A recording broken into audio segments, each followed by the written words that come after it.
자, 우리 옆에 분들과 다시 한번 인사하겠습니다. 오늘 정말 잘 오셨습니다. 자, 은혜받기 원합니다. 예, 감사합니다. 오늘도 이 자리에 참석하신 저와 여러분들의 심령 가운데 주께서 허락하시는 평안과 기쁨이 함께 하시게 되시기를 주님의 이름으로 축복합니다. 오늘 우리가 읽은 이 본문을 보면 이 세상은 필연적으로 예수 믿는 우리들을 미워한다라고 하는데요. 자, 많은 분들이 이런 이야기를 들으면 예수 믿는 자들이 당한 이 환난과 핍박을 떠올리곤 합니다. 자, 여러분, 실제로 기독교 역사 가운데 이 얼마나 많은 핍박과 환난이 있었습니까? 끝까지 바른 말을 하다가 목이 잘린 이 야고보 사도를 비롯해서 무수히 많은 성도들이 아주 무시무시한 핍박을 당하는데요. 자, 그들은 아무런 죄 없이 사자굴에 들어가서 사자들의 밥이 되기도 하고요. 지하 동굴에 갇히기도 하고요. 심지어 예수님처럼 십자가에 매달려 죽기도 합니다. 자, 그렇다 보니 이 철로 역정이라는 소설을 쓴 이 존 버년이라는 이 소설가는 이런 말을 남기기도 하였습니다. 자, 핍박은 참된 성도의 가슴에 달리는 훈장이다. 세상이 당신을 미워하지 않는다면 당신이 세상과 너무 잘 지내고 있기 때문은 아닌지 돌아보라. 곧 성도가 제대로 된 믿음을 가지고 있다고 한다면 세상으로부터 핍박을 받는 것은 아주 당연한 순리라는 것이죠. 자, 하지만 여러분, 본문을 내용을 우리가 잘 묵상할 필요가 있는데요. 자, 오늘 우리가 읽은 이 본문은 엄연히 따졌을 때 그 미움, 환난 그 자체를 우리들에게 강조하기보다 세상 사람들과 우리들의 소속이 전혀 다르다라는 것에 포인트를 두는데요. 자, 우리 다 같이 19절 말씀 같이 한번 읽어보겠습니다. 19절 말씀 시작. 너희가 세상에 속하였으면 세상이 자기의 것을 사랑할 것이나 너희가 세상에 속한 자가 아니요 도리어 내가 너희를 세상에서 택하였기 때문에 세상이 너희를 미워하느니라. 자, 그러니까 환난 그 자체보다 세상 사람들과 우리의 소속이 다르다라는 것에 포인트를 두고 있죠. 자, 우리는 이 세상에 속하지 않고 어디에 속했다고요? 하나님께 속했다고 하고 있어요. 그러니까 우리는 이 세상을 살 때 세상 사람들이 볼 때 참 독특한 모습을 하고 있기 때문에, 자, 세상 사람들이 볼 때 우리를 볼 때에 참 이해할 수 없는 모습을 하고 우리가 이 세상을 살아가기 때문에 세상은 우리를 보고 인상을 찌푸린다라는 것입니다. 자, 이게 도대체 무슨 말일까? 고린도전서 1장 18절을 보면 그 의미를 잘 나타내는 말씀이 있는데요. 자, 우리 앞에 나와 있는 말씀을 같이 한번 읽어볼게요. 고린도전서 1장 18절 말씀 같이 읽어봅니다. 시작. 십자가의 도가 멸망하는 자들에게는 미련한 것이요 구원을 받는 우리에게는 하나님의 능력이라. 자, 우린 여기서 이 십자가의 도라는 말에 밑줄을 그어야 되는데요. 자, 지금껏 교회를 다니면서 우리가 이 설교 시간을 통해서 배우는 게 뭐예요? 지금 여기 나왔잖아요. 뭐라고 하죠? 우리가 십자가의 도를 함께 묵상하고 있지 않습니까? 가령 이런 식이죠.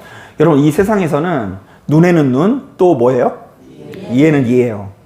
이른바 나에게 상처를 준 사람에게 똑같이 갚아주거나 더 큰 목소리로 맞받아쳐야 우리의 속이 풀리는 것이 사실입니다. 자, 그런데 예수께서는 뭐라고 얘기를 하시냐면요. 원수를 사랑하라고 하고요. 너희를 박해하는 자를 위해서 뭐 하라 그러죠? 기도하라고 하십니다. 여러분, 또 요즘 시대는요, 어떤 시대입니까? 자기 PR의 시대 아닙니까? 어떻게든 나를 증명하고 내 목소리를 높이고 다른 사람 위에 우리가 올라가야 된다라고 가르칩니다. 자, 그러나 이 십자가의 도는 수시로 종의 형체를 우리들에게 가르치는데요. 자, 우리가 그리스도 예수의 이름으로 굳은 일을 도맡아하고 다른 사람의 발을 어떻게 해줄 때? 씻겨주는 삶을 살 때에 하나님께서 그를 기뻐하신다라고 배웁니다. 자, 그런데 세상 사람들이 여러분 이런 이야기를 들으면 어떤 반응을 보일 것 같으세요? 세상 사람들이 이런 종류의 이야기를 들으면 우리들이 꼭 붙들고 있는 이 십자가의 도를 참 미련한 것이라고 여기고요. 그리고 더 나아가서 주님께 속한 우리들을 무조건 미워할 수밖에 없죠. 여러분, 실제로 저 같은 경우도 그 목사란 이유로 가끔씩 이곳저곳에 불려가서 이런저런 항의를 많이 받거든요. 그래서 요즘에는요, 누가 잠깐만 와서 얘기 좀 하자 그러면 좀 무서운 마음이 있어요. 그래서 이제 얼마 전에도 그 어떤 상인분 중에 한 분이 그 자기 이야기를 하시느라고 저를 부르셔가지고 이렇게 얘기를 하시는데 이런 얘기를 하시더라고요. 사람이 한 주간 열심히 일했으면 일요일 날 집에서 뭐 해야 된다고요? 쉬어야지. 왜 사람들이 교회 가서 그 예배를 드리냐고. 어차피 예배드리다 다 자는 거 아니냐고. 그럼 집에서 자나 교회에서 자나 똑같은데 왜 사람들이 교회 가서 자는지 모르겠다고. 그래서 자기는 교회 가서 어차피 잘 것 같으니까 집에 가서 잘 테니까 목사님 저한테 전도할 생각을 하지 말래요. 지금 뭐 전도를 한 것도 아니고 오라고 해서 갔더니 뭐 그런 얘기를 하시더라고요. 그리고 또 이 하나 문제 삼는 이유가 뭐냐면 이 헌금 생활인데요. 예수 믿는 사람들이 이 가뜩이나 어려운 세상에 왜 교회에 그렇게 많은 헌금을 갖다 바치는지 11조를 내는지 참 이해할 수 없다고 하고요. 제가 아무리 이 설명을 해도 도무지 이해하기가 어렵고 미련한 것이고, 이 목사라는 사람은 일종의 그 사기꾼 비슷한 종류의 사람으로 여기는 것을 피부로 느낄 때가 많습니다. 자, 바로 이런 차원에서 예수께서는 당신의 제자들에게 일어날 충돌을 진즉부터 예언하시면서 그들에게 이런 말씀을 전하시는 거예요. 자, 들어보세요. 얘들아, 너희가 이 땅에서 주님의 뜻대로 사는 것이 참 쉽지는 않을 거야. 이 세상은 분명히 너를 미워하고 답답해하고 업신여길 수도 있는데 이것은 너희가 세상이 아니라 나한테 속했다라는 증거이니 낙심하지 말아라. 믿음의 눈으로 볼 때에는 세상 사람들과 똑같이 살면서 이쁨을 받는 것보다 그들과 구분된 삶을 살면서 미움을 받는 것이 훨씬 더 낫다. 그러므로 너희는 성령님과 동행하면서 끝까지 십자가의 도에 이끌린 삶을 살아야 된다. 자, 한번 따라해 보겠습니다. 세상이 너희를 미워할지라도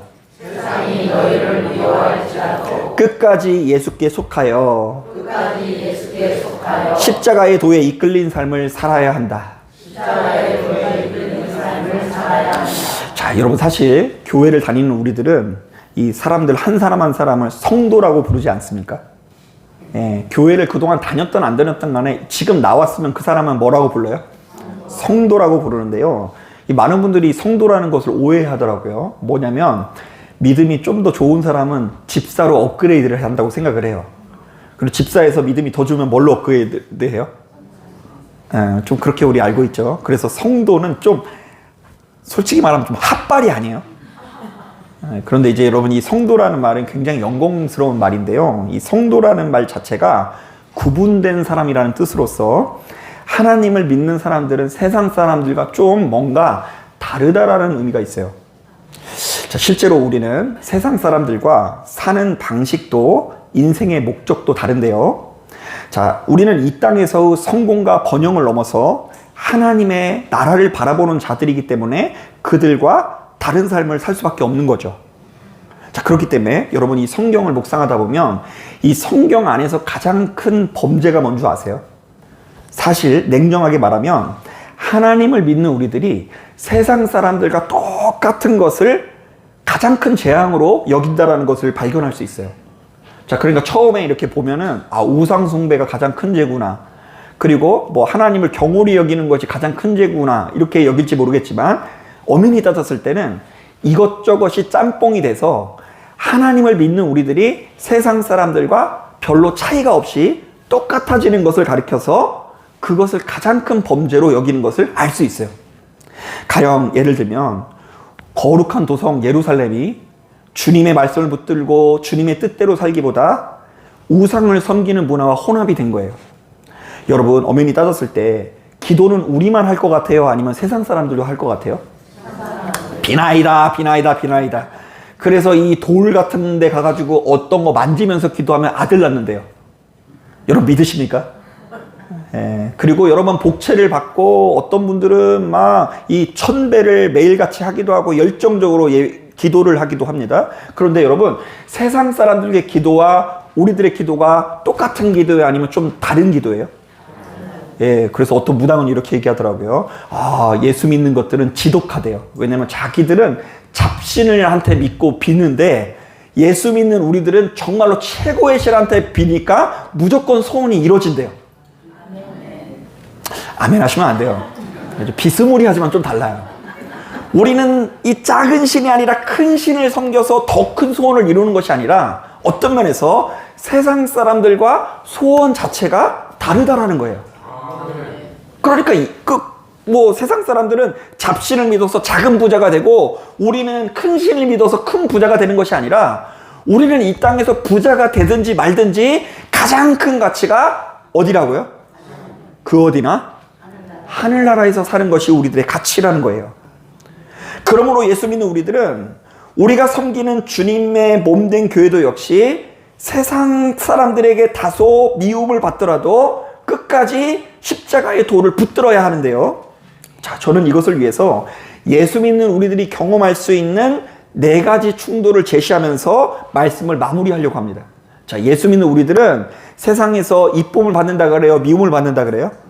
미움을 받는데 어떤 미움을 받느냐? 어떤 충돌이 일어나길래 예수 믿는 사람들은 미움을 받느냐? 먼저 첫 번째로 우리는 이 말씀을 묵상해야 되는데 조금 길지만 총기를 가지고 읽으셔야 돼요. 여러분 잘 읽으셔야 됩니다. 우리 6장 6절부터 8절 먼저 읽어보겠습니다. 시작. 그러나 자족하는 마음이 있으면 경건은 큰 이득이 되느니라. 우리가 세상에 아무것도 가진 것이 없음에 또한 아무것도 가지고 가지 못하느니 우리가 먹을 것과 입을 것이 있은즉 족한 줄로 알 것이니라. 자, 여기서 보니까 어떤 마음이 있어야 된대요? 예, 그런 마음이 십자가의 도예요. 자, 그런데 십자가의 도를 쫓지 않는 사람들의 마음이 또 달라요. 한번 읽어보겠습니다. 시작. 구하려 하는 자들은 시험과 올무와 여러 가지 미섭고 해로운 욕심에 떨어지나니 곧 사람으로 파멸과 멸망에 빠지게 하는 것이라. 돈을 사랑함이 일만 악의 뿌리가 되나니 이것을 탐내는 자들은 미혹을 받아 믿음에서 떠나 많은 근심으로 자기를 찔렀도다. 자, 이번에는 어떤 마음을 가진 사람이 나오죠? 부하려 하는 자들의 마음이 나오는데요. 그러니까 말씀 보니까 자족하는 자와 부하려 하는 자들의 충돌을 다루고 있는데요. 자, 물론 예수 믿는 우리들에게도 돈이 필요할까요? 안 필요할까요? 필요 없다고 하시면 안 돼요. 우리들에게 돈이 너무 필요해요. 이왕이면 저는 그래서 이 자리에 계신 분들이 좀 넉넉하게 가지셨으면 좋겠어요. 자, 하지만 사람이 소유와 상관없이 자신에게 주어진 것에 자족하지 못하고 지나치게 큰 탐심에 사로잡히면 반드시 큰 고통에 빠질 수밖에 없다는 것을 기억해야 돼요. 여러분, 사실 여러분 이 세상에서는요, 뭐가 최고죠? 냉정하게 말하면 예수 믿는 우리들끼리가 아니라 이 세상에서는 뭐가 최고예요? 돈이 최고예요. 돈이 유일한 가치이고 어떤 면에서 이 세상을 지배하는 임금이자 신이 돈입니다. 하지만 그럼에도 불구하고 우리는 돈을 섬기기보다 그것을 적절히 지배를 해야 되는 거예요. 그러니까 돈한테 지배당하지 말고 우리가 돈을 어떻게 해야 된다고요? 지배를 해야 돼요. 왜냐하면 우리는 돈이 아니라 누구한테 속한 자이기 때문에 하나님께 속한 자이기 때문입니다. 자, 그런데 우리가 이러한 원칙을 지키지 않으면 우리들의 믿음 생활, 인생 자체가 고단해집니다. 인생 자체가 이 원칙을 지키지 않으면 고단해져요. 기도를 아무리 많이 해도 주인을 분명히 하지 않으면 참 기쁨을 누리지 못하고 결정적인 순간마다 미혹을 받습니다. 여러분, 제가 과거에 그 라스베가스의 그 도박 시스템을 설계한 사람의 이야기를 들은 적이 있는데요. 거기서 보니까 자기들은 10번 져도 딱 한 번만 이기면 그 사람의 모든 것을 빼앗을 수 있다라는 어떤 그런 얘기를 하더라고요. 이 말이 무슨 말이냐면 내가 베팅을 해서요, 10만 원을 해서 1000만 원을 벌었어요. 할렐루야. 아, 그러면 몇 배 수익이 난 거죠? 100배 수익이 난 거죠. 그럼 1000만 원이 됐어요. 그래서 이제 그 도박장이 잃은 것 같죠. 그런데 걱정할 필요가 없어요. 다음번에 그 사람은 또 얼마를 걸게 돼 있어요? 1000만 원을 걸고 딱 몇 번만? 한 번만 넘어가면 그 사람은 열받아가지고 이 10만 원 가지고 있었던 거 생각 안 하고 또 얼마 가지고 있었던 거 생각하죠? 1000만 원 가지고 있던 거 생각하고 달러 빚을 내가지고 내가 본전 찾고 가겠다. 10만 원 찾고 가면 되는데 1000만 원 찾고 가겠다라고 하면서 거기다 달러 빚을 내가지고 이렇게 넘어지는데요. 가만히 보면 이런 것을 볼 때 우리 인생은 참 도박판이라는 생각이 듭니다. 아무리 많이 벌어도 몇 번만 넘어지면, 한 번만 넘어지면 모든 것을 잃어버릴 수 있습니다.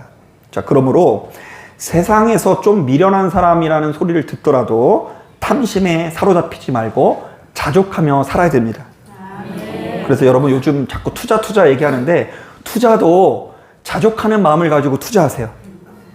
목사님이 안 해보니까 모르고 하는 얘기 같죠?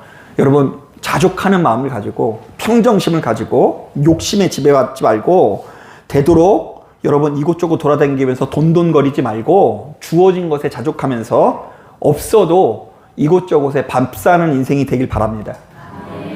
좀 부담스러우세요? 네, 그럼 만나지 마세요. 그래, 만나면 될 수 있으면 이곳저곳에 밥 살 때에 우리가 풍요로워지는 거예요. 그게 결국 돌아오게 돼 있어요. 자, 그런가 하면 이 두 번째로 로마서 12장을 보니까 이런 말씀이 있어요. 로마서 12장에 중요한 말씀이 있어요. 같이 한번 읽어볼게요. 우리 되게 중요한 말씀이니까 한번 읽어보겠습니다. 시작. 아무에게도 악을 악으로 갚지 말고 모든 사람들 앞에서 선한 일을 도모하라. 할 수 있거든 너희로서는 모든 사람과 더불어 화목하라. 내 사랑하는 자들아, 너희가 친히 원수를 갚지 말고 하나님의 진노하심에 맡기라. 기록되었으되 원수 갚는 것이 내게 있으니 내가 갚으리라고 주께서 말씀하시니라. 한 번 더 읽어볼게요. 시작. 내 원수가 줄이거든 먹이고 목마르거든 마시게 하라. 그리함으로 내가 숯불을 그 머리에 쌓아 놓으리라. 악에게 지지 말고 선으로 악을 이기라. 여러분 이번에도 세상 사람들은 이해하기 어려운 이야기가 나오죠. 악을 무엇으로 갚는 자? 예, 악을 선으로 갚는 자와 악을 악으로 갚는 자의 충돌이 이번에도 나옵니다. 사실 여러분 이 세상에서는 나에게 해를 끼친 사람에게 똑같이 갚아주는 것이 지극한 상식입니다. 그래서 우리는 당하면 집에 가서 다 부들부들 떨게 돼 있어요. 그래서 여러분 제가 항상 하는 얘기지만 우리가 꼭 하고 싶은 말은 집에 가서 생각하지 않으세요? 그때 내가 딱 듣고 탁탁 이렇게 해서 받아쳤어야 되는데 그게 안 받아쳐지잖아요. 근데 집에 가서 가만 그때 내가 이렇게 얘기할 걸 이렇게 했어야 되는데 왜 이럴까 이러면서 우리가 정말로 참기가 어렵고요. 그런 상황에서 참으면 바보 취급을 받거나 적당히 나도 주먹질을 해야 상대방에게 무시를 당하지 않는다라고 여길 때가 많습니다. 자, 그런데 바로 이런 세상에서 이 성경은 우리들에게 이해할 수 없는 이야기를 또다시 건넵니다. 내가 친히 원수를 갚지 말고 하나님의 무엇에 맡기라고요? 진노하심에 맡기라. 심지어 20절을 보니까 원수가 굶주리거든 그를 먹이고 목마르게 하거든 어떻게 하라고요? 마시게 하라고 하십니다. 야, 여러분 우리가 이 원칙을 지키지 않으면 믿음 생활이 참 이상해집니다. 자, 아무리 기도를 해도 천국이 와요 안 와요? 안 와요. 왜냐하면 우리 주변의 사람들은 항상 나에게 좋은 말을 하는 게 아니라 열받는 말을 하기 때문이에요. 그래서 우리는 어떻게 되냐면요, 참 피곤해지고요, 뼈가 삭는 것 같은 괴로움에 시달리시는 분들이 되게 많이 있어요. 그러니까 하나님은 어쩌다 한번 은혜를 주시는데 이곳저곳에서 너무나 많은 이 고통과 괴로움을 가져다 줘서 인생이 천국으로 변화되지를 않아요. 그러므로 우리는 세상에서 미련한 자의 소리를 듣더라도 될 수 있으면 우리 마음을 지켜서 분노에 사로잡히지 말고 사랑하며 용서하는 삶이 내공이 되고 습관이 되어야 합니다. 그것이 내공이 되어야 돼요. 여러분, 그리고 하나 아셔야 되는 게 뭐냐면, 여러분 주변에 되게 순해 보이는 사람들 있죠. 그래가지고 내가 빽 소리를 지르면 그 사람이 꺾일 것 같죠. 순해 보이잖아요, 다. 그러면 우리 잘 공감을 못 하시는 것 같아서 이 남자분들한테 물어볼게요. 여러분, 아내분들이 밖에서 되게 순해 보인다고 해서 집에 가서 빽 한다고 해서 꺾여요, 안 꺾여요? 안 꺾여요. 더 두고두고 보복을 당하는 수가 있습니다. 밥에 뭐 탈 수도 있어요, 이렇게. 사람이 꺾이지가 아니에요. 그 순간부터 여러분, 우리가 꺾는 순간에는 참 짜릿하고 즐거울지 모르겠지만 그 사람은 두고두고 나를 향해서 독화살을 계속해서 쏘아댑니다. 죽으라고. 그래서 결국 복수가 또 복수를 낳고, 그리고 끊임없이 그 사슬이 끊어지지 않음으로 말미암아 그 고통이 나에게 돌아와서 나도 또 복수하게 되고 하면서 우리의 인생이 고통스러워지는 것입니다.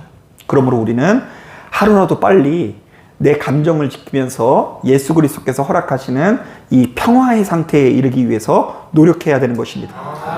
그래서 이스라엘 사람들은 서로 인사를 할 때 샬롬이라고 얘기를 해요. 샬롬. 그 말은 뭐냐면 나 지금 평안해. 너도 평안하길 바란다.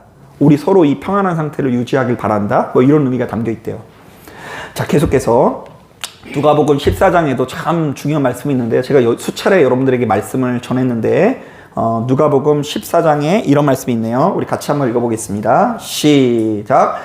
내가 누구에게나 혼인잔치에 청함을 받았을 때 높은 자리에 앉지 말라. 그렇지 않으면 너보다 더 높은 사람이 청함을 받은 경우에 너와 그를 청한 자가 와서 너더러 이 사람에게 자리를 내주라 하리니 그때 내가 부끄러워 끝자리로 가게 되리라.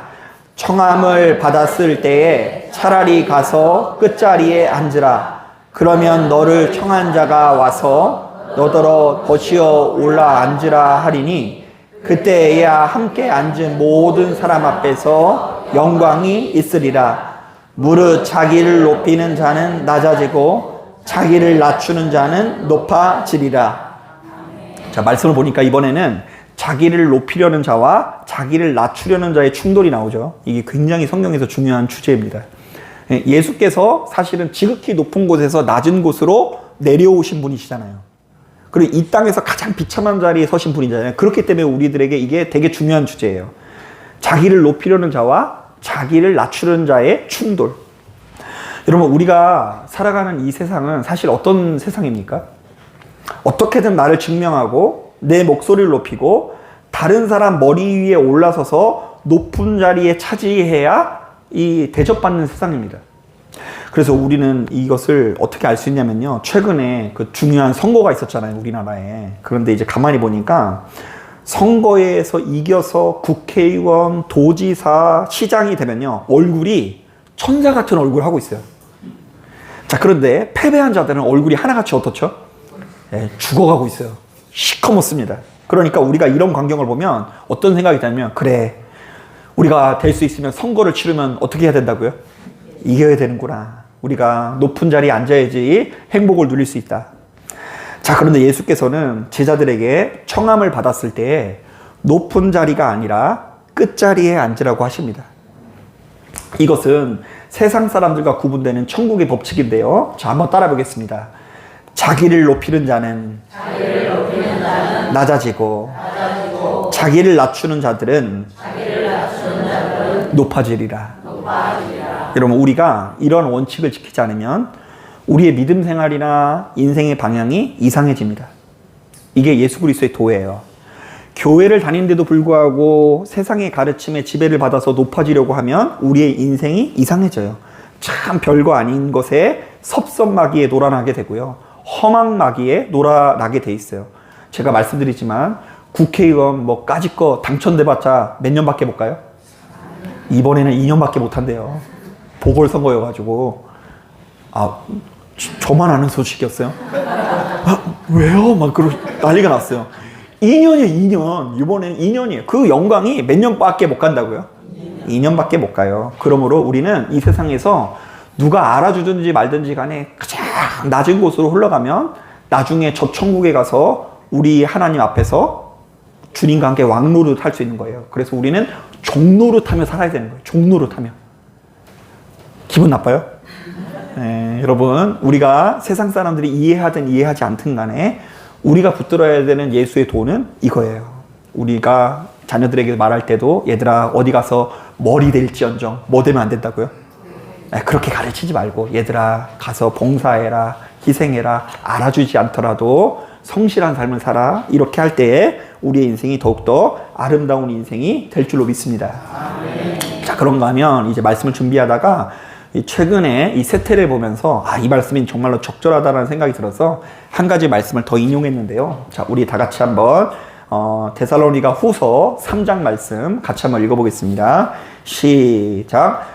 우리가 너희와 함께 있을 때에도 너희에게 명하기를 누구든지 일하기 싫어하거든 먹지도 말게 하라 하였더니 우리가 들은즉 너희 가운데 게으르게 행하여 도무지 일하지 아니하고 일을 만들기만 하는 자들이 있다 하니 이런 자들에게 우리가 명하고 주 예수 그리스도 안에서 권하기를 조용히 일하여 자기 양식을 먹으라 하노라. 자, 말씀을 보니까 게으르게 놀고 먹으려고 하는 자와 성실하게 일하며 땀 흘리는 자의 충돌이 나오는데요.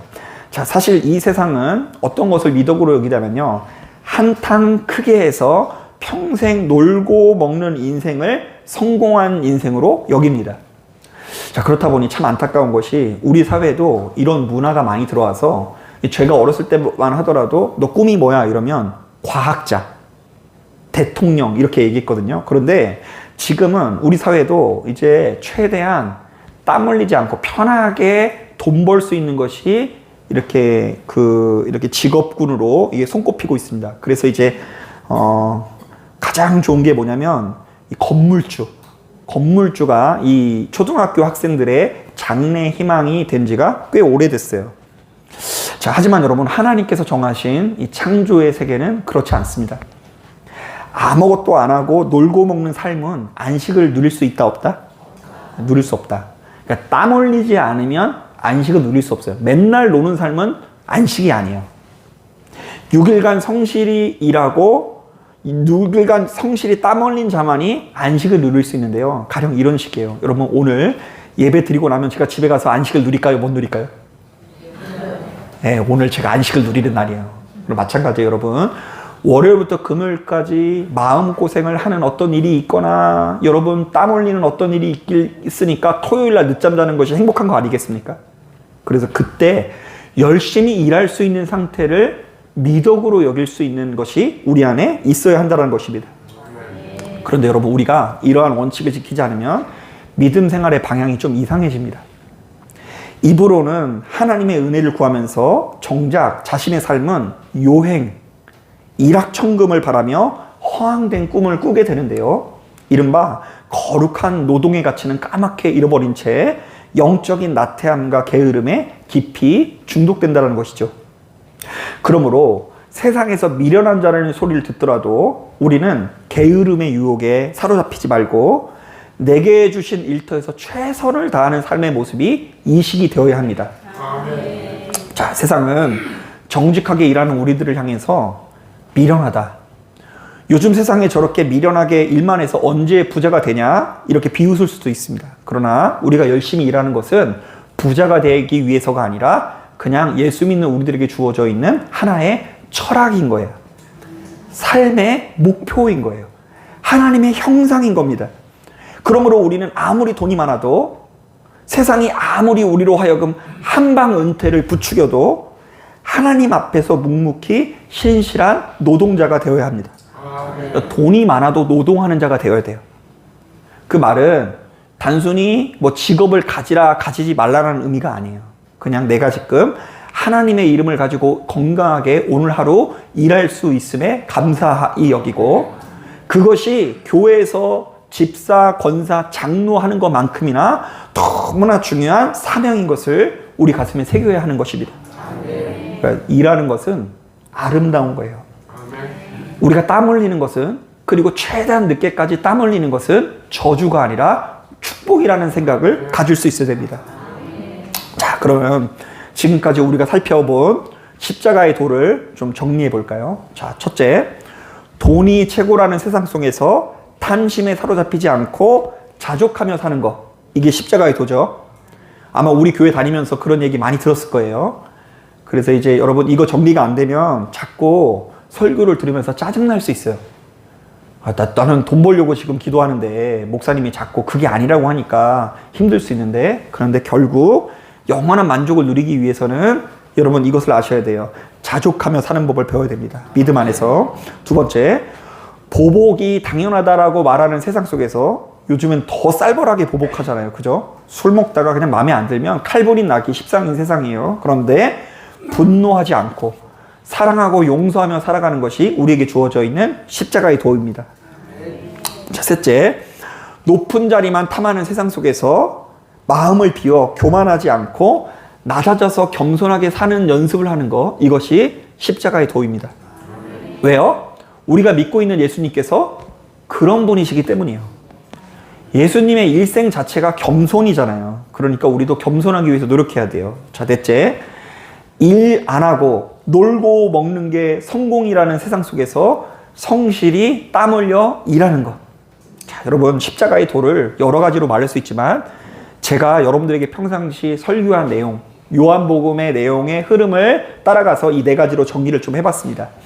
자, 사랑하는 여러분, 오늘 우리가 살펴본 이 네 가지 원칙을 돌아보니 어떤 생각이 드십니까? 이 세상의 눈으로 볼 때 지금 제가 말씀드린 내용은 그야말로 바보들의 행진이고 참 미련하기 짝이 없는 모습일 수 있습니다. 자, 그렇다 보니 우리가 십자가의 도를 선택하며 나아갈 때에 세상은 우리를 미워하고 답답해하고 심지어 왕따를 시킬 수도 있습니다. 왜 그렇게 사냐는 거예요. 자, 그러나 바로 그때에 기뻐하고 감사하십시오. 왜냐하면 그것은 우리가 이 악한 세상에 속하지 않고 오직 예수께 속해 있다라는 가장 확실한 증거이기 때문입니다. 도리어 우리가 두려워해야 하는 것은 우리의 삶이 세상 사람들과 똑같아지는 것을 두려워해야 돼요. 우리가 세상 사람들과 똑같은 것을 가지고 서울해하고, 우리가 세상 사람들과 똑같은 것을 가지고 허망해하고, 우리가 세상 사람들과 똑같은 것을 가지고 초라하는 것만큼 부끄러운 일이 없어요. 여러분, 낡고 좋지 못한 차에 타고 다니는 것은 부끄러운 일이 아닙니다. 우리 집이 뭐 대걸 같은 집이 아니라는 거 부끄러운 거 아닙니다. 반대로 여러분들의 통장 잔고가 뭐 대대손손 먹고 살 수 있을 만큼 가득해서 뭐 대단한 거 절대 아닙니다. 뭐 그런 거와 우리야 상관없어요. 우리가 세상 사람들과 똑같은 것을 귀하게 여기고 똑같은 것을 가지고 초라하게 여기는 바로 그 순간 도리어 지금 내가 십자가의 도를 제대로 붙들고 있는지를 점검해 볼 수 있어야 됩니다. 내가 왜 이런 걸 가지고 허망함을 느끼지? 내가 왜 이런 것을 가지고 내 스스로를 초라하게 느끼지? 내가 왜 이런 것을 가지고 타인한테 자꾸 섭섭함을 들지? 이것은 그 무엇보다 내가 십자가의 도를 붙들고 있지 않기 때문이구나. 내가 세상 사람들과 똑같아졌구나. 여러분, 이게 참 어려운 일인데 그럼에도 불구하고 다행스러운 것은 26절부터 26절을 눈으로만 한번 봐보세요. 26절부터 27절을 보니까 우리 안에 계신 성령께서 날마다 우리를 도우신다고 하죠. 예, 그게 희망이에요.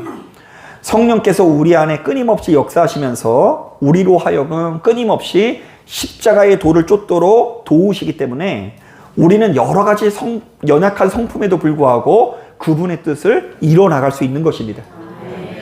그러므로 여러분, 지금 이 순간 이 예배 드리시는 여러분들이 누구를 의지해야 돼요? 눈에 보여지는 거 자꾸 의지하지 마시고, 눈에 보여지는 것을 가지고 자꾸 마음의 이 평화, 샬롬을 깨트리지 마시고 성령님을 의지하면서 이번 한 주간 세상의 눈초리에 기죽지 않길 바랍니다. 아무쪼록 끝까지 예수께 속하여서 십자가의 도에 이끌린 삶을 살아내시는 저와 여러분들이 되시기를 주님의 이름으로 축복합니다. 자, 기도하겠습니다.